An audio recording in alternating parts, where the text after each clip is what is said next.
ഹൂതികളുടെ പട്ടാള മേധാവിയെ കാലപുരിക്കയച്ചു എന്നുള്ളൊരു വാർത്ത വരുന്നുണ്ട്, സത്യമാണോ? അതായത് ഇസ്രയേല് ജൂൺ 14-ന്, അതായത് ഇസ്രയേലും ഇറാനും തമ്മിൽ 12 ദിവസത്തെ യുദ്ധം നടന്നല്ലോ. ആ സമയത്ത് ഹൂത്തികൾക്ക് നേരെ ആക്രമണം നടത്തിയിരുന്നു. അത് കഴിഞ്ഞ് ഓഗസ്റ്റിലും ആക്രമണം നടത്തിയിരുന്നു. അന്ന് ഹൂത്തികളുടെ പ്രധാനമന്ത്രി ഉൾപ്പെടെ 10 പേര് മന്ത്രിസഭാംഗങ്ങൾ മുഴുവൻ കൊല്ലപ്പെട്ടിരുന്നു. ഇതതിന് മുമ്പാണ് ജൂണിൽ ഈ 12 ദിവസത്തെ യുദ്ധത്തിന്റെ ഇടയ്ക്ക് ജൂൺ 14-ാം തീയതി ഇസ്രയേൽ സേന നടത്തിയ വ്യോമാക്രമണത്തിൽ ഈ ഇസ്രയേലിന്റെ ചാര സംഘടനയൊക്കെ ആയിട്ട് ബന്ധപ്പെട്ട കുറച്ചു പേരുടെ ഒരു മീറ്റിംഗ് നടക്കുന്ന സ്ഥലത്ത്, തെക്കൻ യമനില് സനയാണ് തലസ്ഥാനം, സനയ്ക്ക് തെക്ക് ആണ് ഈ ആക്രമണം നടത്തിയത്. അതിലാണ് പട്ടാള മേധാവി, chief of staff Muhammad Abdul al Karim al Ghamari ആണ് കൊല്ലപ്പെട്ടത്. പരിക്ക് പറ്റി ആശുപത്രിയിൽ കിടക്കുകയായിരുന്നു. ഇപ്പോഴാണ് മയ്യത്തായത് അവരും സ്ഥിരീകരിച്ചിട്ടുണ്ട്. അപ്പോൾ അവർ സ്ഥിരീകരിക്കുമ്പോൾ പറഞ്ഞിരുന്നു, അദ്ദേഹം ഞങ്ങളുടെ ജിഹാദി പ്രവർത്തനങ്ങൾ ചെയ്തു വരികയായിരുന്നു. ആ ജിഹാദി പ്രവർത്തനങ്ങൾ ചെയ്ത് വരുന്നതിൻ്റെ ഇടയ്ക്കാണ് ഇങ്ങനെ സംഭവിച്ചത് എന്ന് പറഞ്ഞിട്ടുണ്ട്. അപ്പോൾ ഇസ്രയേലിന് ഇനി ഇതിന് തക്കതായ മറുപടി കൊടുക്കും എന്ന് ഹൂത്തികൾ പറഞ്ഞിട്ടുണ്ട്. അവിടെ പ്രധാനമന്ത്രിയില്ല, മന്ത്രിസഭയില്ല, പട്ടാളമില്ല, അതൊന്നുമില്ല, മറുപടി കൊടുക്കും. ഇങ്ങനെ പറഞ്ഞാണ് ഈ ഹമാസ്, ഹിസ്ബുള്ള ഇതൊക്കെ ഒരു അരിക്കായിട്ട് ഇങ്ങനെ നിൽക്കുന്നത്. ഇറാനും 2016-ലാണ് ഇയാൾ പട്ടാള മേധാവി ആയത്. അത് അന്ന് സുപ്രീം പൊളിറ്റിക്കൽ കൗൺസിൽ, ഹൂത്തികളുടെ പൊളിറ്റിക്കൽ കൗൺസിൽ അയാളെ മേജർ ജനറലാക്കി. ചുമ്മാ ഇങ്ങനെ സാധാരണ കൊള്ളാവുന്ന രാജ്യങ്ങളിൽ കൊള്ളാവുന്ന പട്ടാളങ്ങളിലൊക്കെയാണ് മേജർ ജനറൽ, ലഫ്റ്റനന്റ് ജനറൽ. ഇതൊരാളെ പിടിച്ചിട്ട് മേജർ ജനറൽ എന്ന് പറയുകയാണ്. 2021 ഇയാൾ കമാൻഡർ ഇൻ ചീഫ് ആയി. അബ്ദുൾ ഖലീഖ് അൽ ഹൂത്തി എന്ന് പറഞ്ഞ ആളായിരുന്നു അതുവരെ മേധാവി. അയാൾക്ക് പകരമാണ്. അത് കഴിഞ്ഞപ്പോൾ അയാള് ഈ അബ്ദുൾ ഖലീഖ് അൽ ഹൂത്തി എന്ന് പറഞ്ഞ ആള് ഇപ്പൊ ഉപമേധാവി ആണ്. അപ്പം മേധാവി ആയിരുന്ന ആള് ഉപമേധാവിയായി. പണ്ട് ഇവിടെ പാരലൽ കോളേജുകളിലൊക്കെ ഈ ലോ പഠിപ്പിക്കുന്ന പറഞ്ഞിട്ട് പരസ്യങ്ങളൊക്കെ വന്നിരുന്നു. ലോ പ്രൊഫഷണൽ കോഴ്സ് അല്ലേ, ഇത് പാരലൽ കോളേജിൽ പഠിപ്പിക്കാൻ പറ്റില്ല, ലോ കോളേജുകളിലെ പഠിപ്പിക്കാൻ പറ്റുള്ളൂ. അപ്പൊ ഞാൻ മനോരമയിലുള്ളപ്പോഴാണ് ഇവിടെ ഒരു പാരലൽ ലോ കോളേജിൽ പോയിട്ട് ഞാൻ ചേർന്നു. ഇത് പൊളിക്കണമല്ലോ. അങ്ങനെ എനിക്ക് കിട്ടിയത് ന്യൂ ലോ കോളേജ് പൂനെ, അവിടെ നിന്നുള്ള ഐഡന്റിറ്റി കാർഡാണ് കിട്ടിയത്. അപ്പൊ പൂനെയിലൊരു ന്യൂ ലോ കോളേജ് എന്ന് പറഞ്ഞൊരു സ്വകാര്യ ലോ കോളേജ് ഉണ്ട്. അവരുടെ ഏജൻസി ആയിട്ട് ഇവിടെ കുറെ ലോ കോളേജുകൾ പ്രവർത്തിക്കുന്നു. ഇവിടെ നമുക്ക് ഐഡന്റിറ്റി കാർഡ് മാത്രമേ കിട്ടുള്ളൂ. പിന്നെ കുറെ കടലാസൊക്കെ അയച്ചു തരുമായിരിക്കും പഠിക്കാൻ, പിന്നെ പരീക്ഷ എഴുതാനോ അങ്ങനെ എന്തോ ആണ് പോകുന്നത്. അത് കഴിഞ്ഞ് ഞാൻ ന്യൂ ലോ കോളേജിൽ ചെന്ന് കഴിഞ്ഞപ്പോൾ അവിടെ ഒരു മലയാളിയൊക്കെ ഉണ്ടായിരുന്നു, അതിന്റെ വൈസ് പ്രിൻസിപ്പലോ ഒക്കെ ആയിരുന്നേ. അപ്പോഴാണ് അതുവരെ പ്രിൻസിപ്പലായിരുന്ന ആളാണ്, ഇപ്പോൾ അയാൾ വൈസ് പ്രിൻസിപ്പലാണ് എന്ന് പറഞ്ഞു.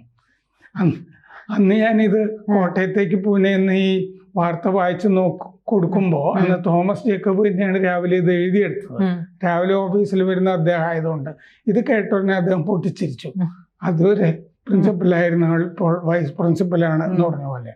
എന്ന് പറഞ്ഞാൽ പട്ടാളോ മേധാവിയായിരുന്ന ആള് ഉപമേധാവിയായി, ഇയാള് മേധാവിയായി, ഇപ്പം മറ്റേ ആള് ഉപമേധാവിയാണ് അവിടെ. അപ്പൊ അങ്ങനെ ഈ അബ്ദുൾ ഖലീഖ് അൽ ഹൂത്തി അയാളിപ്പോ ഉപമേധാവി. ഈ UN രക്ഷാസമിതി ഇയാള് പട്ടാള മേധാവി ആയി കഴിഞ്ഞപ്പോൾ ഇയാൾക്കെതിരെ ഉപരോധം ഏർപ്പെടുത്തിയിരുന്നു. അമേരിക്കയുടെ ട്രഷറി വകുപ്പും ഇയാൾക്കെതിരെ ഉപരോധം ഏർപ്പെടുത്തിയിരുന്നു. അതായത് എവിടെയെങ്കിലും എന്തെങ്കിലും സ്വത്തൊക്കെ ഉണ്ടെങ്കിൽ മരവിപ്പിക്കും, യാത്ര നടത്താൻ പറ്റില്ല, ഇതൊക്കെയാണ് ഉപരോധം കൊണ്ടുവരുന്നത്. 2011 നവംബർ 23 ഭരണ പ്രതിപക്ഷങ്ങൾ അവിടെ യമനിൽ കരാറൊപ്പിട്ടിരുന്നു. ആ കരാറിന് വിരുദ്ധമായി അവിടുത്തെ ഔദ്യോഗിക സർക്കാരിനെതിരെ പ്രവർത്തിക്കുന്നു എന്നുള്ളതായിരുന്നു ഇയാൾക്കെതിരെ ചാർത്തിയ കുറ്റം. ഇപ്പോ നെതന്യാഹു ഇയാളുടെ ഈ മരണം, പട്ടാള മേധാവിയുടെ മരണം, അൽ ഖമറി ഇയാൾ മരിച്ചു എന്ന് അറിഞ്ഞു കഴിഞ്ഞപ്പോൾ എല്ലാവരെയും തട്ടും എന്ന് നെതന്യാഹു പറഞ്ഞിട്ടുണ്ട്. ബാക്കി ആരെങ്കിലും ഉണ്ടെങ്കിൽ ആ ഉപമേധാവിയെ ഒക്കെ തട്ടിക്കളയുന്നതാണ്. അവിടുത്തെ പ്രതിരോധ മന്ത്രി ഇസ്രയേൽ കാറ്റ്സ് അദ്ദേഹം പറഞ്ഞിട്ടുണ്ട്, അയാളിപ്പോൾ നരകത്തിൽ തിന്മയുടെ സഖാക്കൾക്കൊപ്പം ചേർന്നിരിക്കുന്നു എന്ന് പറഞ്ഞു ഈ അൽ ഖമറിയെ പറ്റി. അപ്പോൾ ഇന്റലിജൻസ് ഡയറക്ടറേറ്റിൽ ഈ ഇസ്രയേൽ കാറ്റ്സ് പറഞ്ഞു, അവരുടെ ഇന്റലിജൻസ് ഡയറക്ടറേറ്റിൽ പോയിട്ട് ഇന്റലിജൻസ് ഡയറക്ടർ മേജർ ജനറൽ ശ്ലോമി ബിന്ദറിനോട് ഞാൻ നന്ദി അറിയിച്ചു ഈ ആക്രമണം ജൂണിൽ നടത്തിയതിൽ. ഇപ്പോൾ ഇയാൾ പടിയായി സന്തോഷമായി എന്ന് പറഞ്ഞു. ജൂൺ 14 ശനിയാഴ്ച രാത്രിയായിരുന്നു ഈ തെക്കൻ സെനയിലെ ആക്രമണം. അതൊരു വീടായിരുന്നു. വീട്ടിൽ രഹസ്യയോഗം ഇവർ ചേർന്നുകൊണ്ടിരിക്കുമ്പോഴാണ് ഇയാളുടെ കൂടെ ഉണ്ടായിരുന്ന ആളുകൾ നേരത്തെ മയ്യത്തായി. ഇയാളാണ് ഈ പരിക്കുപറ്റി കിടന്നുകൊണ്ടിരുന്നത്. മെഹ്ദി അൽ മഷത്ത് ഈ സുപ്രീം പൊളിറ്റിക്കൽ കൗൺസിലിൻ്റെ മേധാവി മെഹ്ദി അൽ മഷ്ത് അന്ന് ഇയാളുടെ കൂടെ ഉണ്ടായിരുന്നു. പിന്നെ supreme revolutionary committee chief Abdul Malik al Houthi അയാളുണ്ടായിരുന്നു. മുഹമ്മദ് അൽ ഹൂത്തി ഉണ്ടായിരുന്നു. ചാരമേധാവി അബു അലി ഹക്കീം ഉണ്ടായിരുന്നു. ഇവരിൽ പല ആളുകളൊക്കെ അന്ന് തന്നെ മയ്യത്തായി. 10 ജഡങ്ങൾ കിട്ടി എന്ന് പിന്നീട് വാർത്തകളും വന്നിരുന്നു. പിന്നെ ഈ സൗദി അറേബ്യക്ക് അടുത്ത മേഖലയിലാണ് ഈ ഹൂത്തികൾ പ്രവർത്തിക്കുന്നത്. വടക്കൻ യമൻ, ഈ വടക്കും പടിഞ്ഞാറും പ്രദേശത്താണ് ഈ സൗദിയുടെ അതിർത്തിയിൽ ഈ ഹൂത്തികൾ പ്രവർത്തിച്ചുകൊണ്ടിരിക്കുന്നത്. 1990കളിലാണ് ഈ ഹൂത്തികൾ ഇങ്ങനെ തുടങ്ങിയത്. 2014 യമൻ സർക്കാരിനെതിരെ ഇവർ നീങ്ങാൻ തുടങ്ങി. 2023 നവംബർ 18 ഒരു ചരക്ക് കപ്പൽ ഗാലക്സി ലീഡർ ഹൂത്തികൾ പിടിച്ചെടുത്തു. ആ ചരക്ക് കപ്പൽ ഇപ്പോൾ ഈ വിനോദസഞ്ചാരികൾക്ക് വലിയൊരു അട്രാക്ഷനായിട്ട് ഇപ്പോൾ അവിടെ നങ്കൂരമിട്ട് കിടപ്പുണ്ട് യമനിൽ, ഈ പിടിച്ചെടുത്ത കപ്പല്. ഈ കഴിഞ്ഞ ഓഗസ്റ്റ് 28 ഹൂത്തി പ്രധാനമന്ത്രിയെയും മന്ത്രിസഭയും ഒക്കെ വ്യോമാക്രമണത്തിൽ ഇസ്രയേൽ തട്ടിയിരുന്നു. പ്രധാനമന്ത്രി അഹമ്മദ് അൽ റഹാഫി അയാളും കൊല്ലപ്പെട്ടിരുന്നു. ഒരുമാതിരി മന്ത്രിസഭാംഗങ്ങളും ഒക്കെ കൊല്ലപ്പെട്ടിരുന്നു. അവിടെയാണ് നമ്മുടെ ആ നിമിഷപ്രിയൊക്കെ ഉള്ളത് ഈ യമനിലാണ്. 2012 ലബനനിൽ ഇയാള് ഈ ഇപ്പൊ കൊല്ലപ്പെട്ട ഈ അൽ ഖമറി ഇയാള് 2012 ലബനനിൽ പോയിട്ട് പരിശീലനമൊക്കെ നേടിയിരുന്നു. ഹിസ്ബുല്ല ഇയാളെ പരിശീലിപ്പിച്ചിരുന്നു. എങ്ങനെയാണ് തോക്ക് പിടിക്കേണ്ടത്, വെടിവെക്കേണ്ടത് എന്നൊക്കെ പഠിപ്പിച്ചു കൊടുത്തിരുന്നു. പിന്നെ ഇറാൻ പട്ടാളം IRGC അവർക്ക് ബന്ധമുണ്ടല്ലോ അവിടെ ലബനനിലും സിറിയയിലും ഒക്കെ. അവരും കുറെ പരിശീലനമൊക്കെ ഇയാൾക്ക് കൊടുത്തിരുന്നു എന്ന് ഇയാളെ പറ്റിയിട്ടുള്ള വിവരങ്ങളിൽ കാണുന്നുണ്ട്. അപ്പോൾ ഹൂത്തികളെ സംബന്ധിച്ച് വലിയൊരു തിരിച്ചടി ആണ് നേരിട്ടിരിക്കുന്നത്. അവർക്ക് ഇനി ഒരു നേതാവ് എന്ന് പറയാനൊന്നും ഉണ്ടാവില്ല. കാര്യമായൊന്നും നേതാക്കളൊന്നുമില്ല. ഒന്നാമത് അന്ന് തന്നെ 10-12 പേര് കൊല്ലപ്പെട്ടു. പിന്നെ മന്ത്രിസഭ, പ്രധാനമന്ത്രി ഉൾപ്പെടെ എല്ലാവരും കൊല്ലപ്പെട്ടു.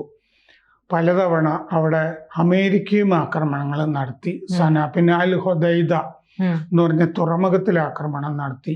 പിന്നെ അമേരിക്കയുടെ വിമാനവാഹിനി ഇവിടെ ചെങ്കടലിൽ വന്നിരുന്നു, അവരും ആക്രമണങ്ങൾ നടത്തി. പിന്നെ ചെങ്കടലിൽ ഹൂത്തികൾ കുറേ നാളായിട്ട് അതിൽ കൂടി പോകുന്ന കപ്പലുകൾക്കെതിരെ ആക്രമണങ്ങൾ നടത്തുന്നുണ്ട്. അപ്പോൾ സൂയസ് കനാൽ വഴി കച്ചവടം കപ്പലുകൾക്ക് പോകാൻ പറ്റാത്ത ഒരവസ്ഥ ഉണ്ടാക്കി. അപ്പോൾ ചുറ്റി വളഞ്ഞു പോകണം. അപ്പോൾ 10-15 ദിവസം കൂടുതലെടുക്കും കപ്പലുകൾ. പിന്നെ ഇൻഷുറൻസ് കപ്പലിന്റെ ഇതൊക്കെ കൂടും, ചെലവ് കൂടും. അങ്ങനെ ഇപ്പൊ ആർട്ടിക് സമുദ്രം വഴി ചൈന ഒരു പാത റഷ്യയിലേക്ക് ഉണ്ടാക്കി വരുന്നുണ്ട്, കപ്പൽ ഗതാഗതം. അതുപോലെ രാജ്യാന്തര കപ്പലുകളൊക്കെ എല്ലാം കൂടി ഊഴം വെച്ച് ചെങ്കടലില് ഈ ഹൂത്തികൾക്കെതിരെ പ്രതിരോധ നിര കെട്ടിപ്പടുത്തിട്ടുണ്ട്. നമ്മുടെയും കുറെ കപ്പലുകൾ ഇന്ത്യയിലെ അവിടെ പ്രവർത്തിക്കുന്നുണ്ട് ചെങ്കടലില്. ഈ പ്രതിരോധം തീർത്തുകൊണ്ട് ഹൂത്തികളുടെ ആക്രമണത്തിനെതിരെ ഇസ്രയേലിന്റെ കപ്പൽ മാത്രമൊന്നുമല്ല, എല്ലാവരുടെയും കപ്പല് പിടിക്കുന്നുണ്ട്. അമേരിക്കൻ വിമാനവാഹിനിയെ ആക്രമിക്കുന്നൊക്കെ ഉണ്ടായിരുന്നു. ഇപ്പോൾ വളരെ കുറഞ്ഞിട്ടുണ്ട്. ഇറാന്റെ ചിറകൊക്കെ അരിഞ്ഞപ്പോൾ, ഇറാനാണല്ലോ ഈ പൈസയൊക്കെ കൊടുത്ത് നിലനിർത്തിക്കൊണ്ടിരുന്നത്, ഇപ്പോൾ കുറഞ്ഞിട്ടുണ്ട്. അപ്പോൾ ഈ സമാധാനകാംക്ഷികൾക്ക് ഒരു സന്തോഷ വാർത്തയാണ് ഈ ഹൂത്തികളുടെ പട്ടാള മേധാവി ഹൂറിബാസം പോകി എന്നുള്ളത്. കൂടുതൽ വാർത്തകളും വിശേഷങ്ങളും നിങ്ങളിലേക്ക് എത്താൻ ABC മലയാളം സബ്സ്ക്രൈബ് ചെയ്യുക, ബെൽ ബട്ടണും അമർത്തുക.